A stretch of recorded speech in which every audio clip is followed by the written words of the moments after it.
dazzling white, brighter than anyone on earth could create or conceive. So bright it hurts the eyes.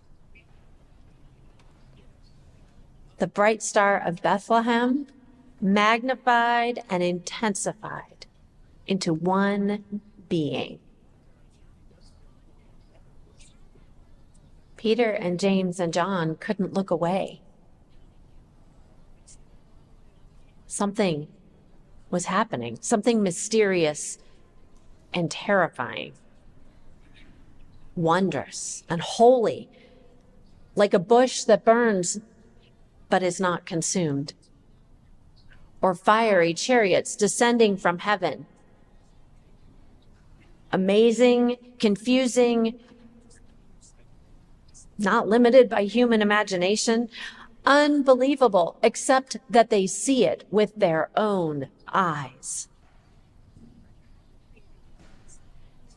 Brains racing to process all the sensory input. The disciples try to capture the moment. Peter and James and John of the 21st century would have recorded it with their phones.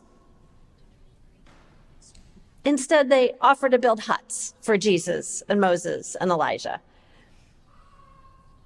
If they will all just stay for tea and a snack, we can figure out what's happening here.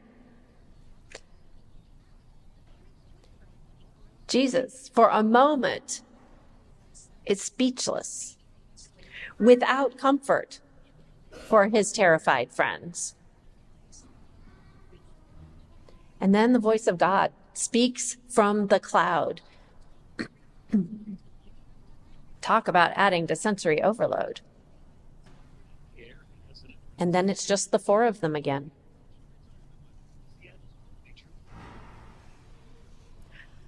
I'd like to think that I'd be calm and collected if I had just witnessed my best friend turn dazzling white and communing with ghosts, and then quite literally heard and felt the voice of God. More likely, I'd be shaking. Mind blown.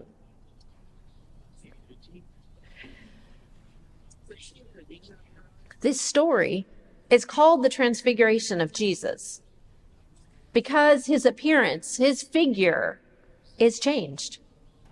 And it is a moment of transformation for these three disciples. A moment of full immersion into the glory and power of God.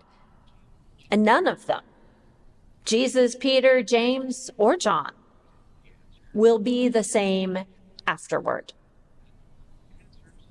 They can't be. Encountering God, even for a moment, changes us.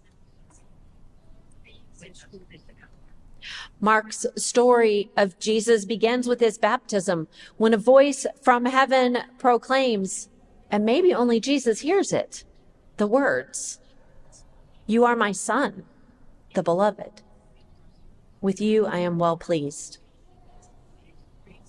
And in today's reading, a voice from the cloud, this time one that everyone can hear, says, "This is my Son, my beloved.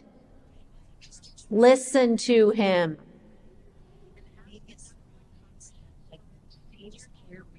Less than a week before this happens, Jesus has told the disciples for the first time about his coming death and resurrection. And with the transfiguration, the focus of Jesus' ministry shifts from proclaiming the kingdom of God come near by teaching and healing and exorcisms to preparing the disciples to continue that very ministry. We are now on the way to Jerusalem and Jesus' eventual arrest. We know how the story goes. But the disciples and Jesus are living it, moment by moment. Jesus' outward appearance has changed, but his essence, his identity as God's beloved Son remains ever the same. And his ministry to love all people and to lead in unexpected ways toward the kingdom of God is deepened and confirmed. For the disciples, they have bathed in the breath of God, gazed on God's blinding, breathtaking, terrifying presence, and how they know and understand God's love for Jesus and for them is transformed. If they thought Jesus was a good teacher before, they have now heard God tell them to pay better attention in class,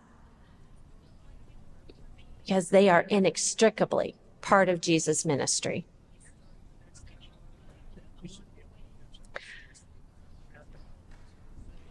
I'm always intrigued by the desire of the disciples to capture the most unbelievable moment of seeing that dazzling Jesus with Elijah and Moses. It reminds me of my own elusive quest to photograph the perfect sunset, or that moment of delight in my child's eye, or the holy quiet of an empty sanctuary. We simply cannot capture the mind-blowing glory of God in a box or a photo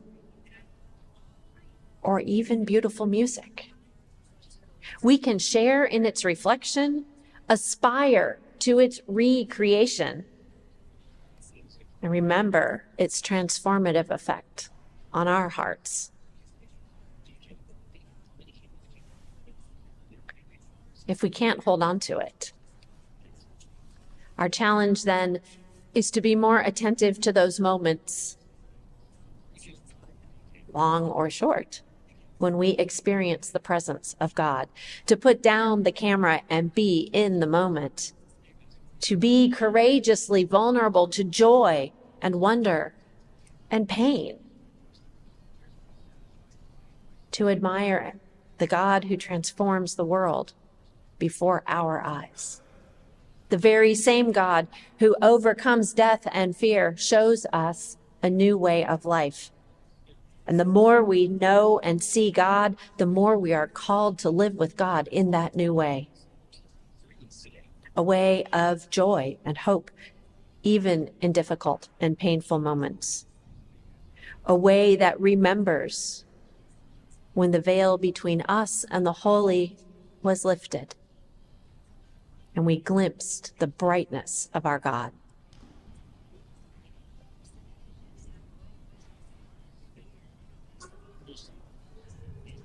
God meets us wherever we are, and no one is excluded from the presence of God. That's why we welcome everyone here at Trinity, no matter your age or first language, what part of the world you grew up in, or who you love.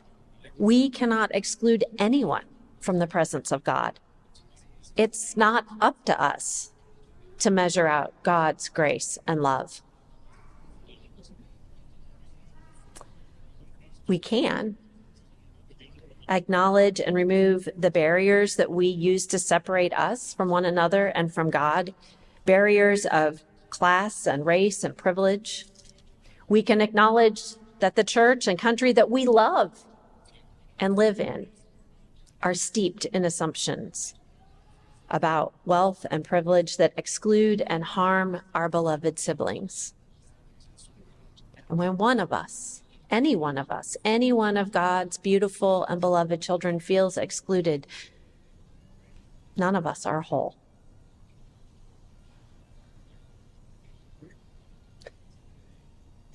Confronting fear left Jesus speechless.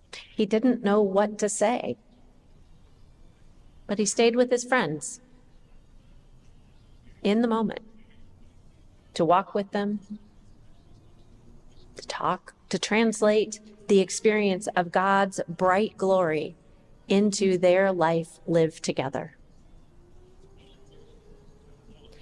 It's hard and courageous work to be vulnerable to our emotions and to those of others. And it is when we are open to the moment, humble with ourselves and others, that we glimpse the glory, the beauty and grace of God in one another.